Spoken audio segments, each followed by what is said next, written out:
ప్రపంచవ్యాప్తంగా 'పుష్ప 2' మేనియా కొనసాగుతుంది. 'పుష్పరాజ్' వైల్డ్ ఫైర్‌కి థియేటర్లు దద్దరిల్లుతున్నాయి. సుకుమార్ డైరెక్షన్‌లో వచ్చిన 'పుష్ప 2' భారీ అంచనాల నడుమ నేడు థియేటర్స్‌లో విడుదలై పాజిటివ్ టాక్‌ను రాబట్టింది.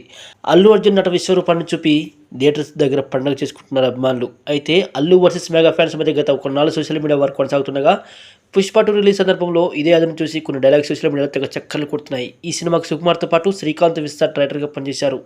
ఆయన 'పుష్ప పార్ట్ 1'తో పార్ట్ 2కి డైలాగ్స్ రాశారు. అయితే రాసిన డైలాగ్స్‌నే కాకుండా చాలా డైలాగ్స్ సోషల్ మీడియాలో దర్శనమిస్తున్నాయి.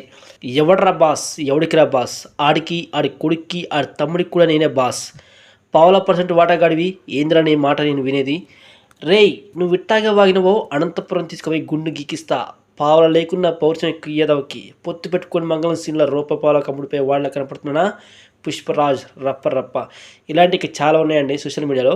ఇలా 'పుష్ప 2' డైలాగ్స్ విన్నారా, చూశారా? వామ్మో వాజో, పుష్ప ఎవరిని ఉద్దేశించి ఈ డైలాగ్ చెప్పడం అర్థమయ్యే ఉంటుందని ఈ డైలాగులు సోషల్ మీడియాలో తెగ వైరల్ చేస్తున్నారు.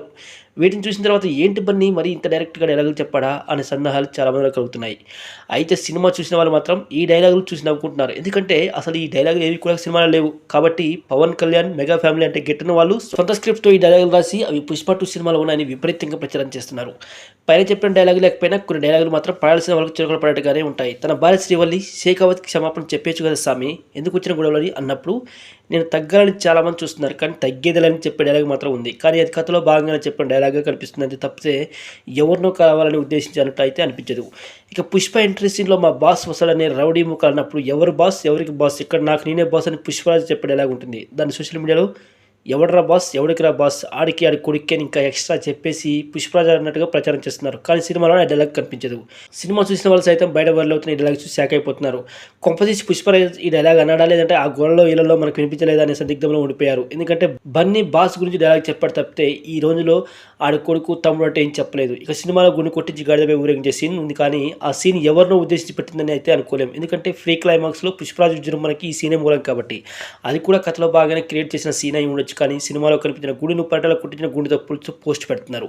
ఇక స్టేషన్లో ఎర్రచందన కూరలు అరెస్ట్ చేసినప్పుడు పుష్ప రిలీజ్ చేయడానికి వెళ్ళి నా వాళ్ళ కోసం నేను ఎంత దూరం వెళ్తాననే డైలాగ్ అయితే ఉంది. దాన్ని తీసుకొచ్చి అల్లు అర్జున్ స్నేహితుడు శిల్పారాజన్తో ముడిపెట్టి ట్రోల్ చేస్తున్నారు. మొత్తానికి 'పుష్ప 2' అడ్డుపెట్టుకుని కొంతమంది సోషల్ మీడియాలో 'పుష్ప 2'కి సంబంధించిన డైలాగ్స్ అంటే పేక్ ప్రచారం చేస్తున్నారు. ఈ డైలాగ్స్ అనేవి నిజం కాదు, సినిమాలో లేవనేది మీరు గుర్తుంచుకోండి.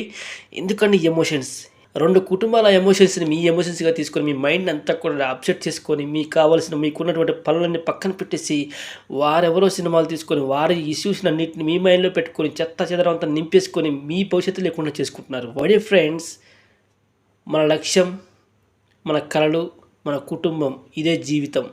మధ్యలో ఎంటర్టైన్మెంట్ అంటే ఎంటర్టైన్మెంట్ లాగానే ఉండాలి. ఎందుకంటే అదొక వ్యాపారం అయిపోయింది సినిమా అనేది. ఒకప్పుడు సినిమా అంటే 100 days నడిస్తే చాలు అనుకునేవాళ్ళు, నటించేవాళ్ళు. కానీ ఈ రోజుల్లో 100 కోట్లు నటిస్తే చాలు 100 కోట్లు వస్తే చాలు అనుకుంటున్నారు. సో అలాంటి సినిమాలను మనం వస్తే చూడొచ్చు ఎంటర్టైన్మెంట్ కోసం. ఫస్ట్ రోజే వెళ్ళాలి, ఫస్ట్ షోకే వెళ్ళాలి, ఇలాంటివన్నీ కూడా వద్దులేండి, ఆ మాట అనకూడదు. ఓకే, వీడియో నచ్చితే లైక్ చేయండి, ఖచ్చితంగా సబ్స్క్రైబ్ మాత్రం చేసుకోకుండా పోకండి.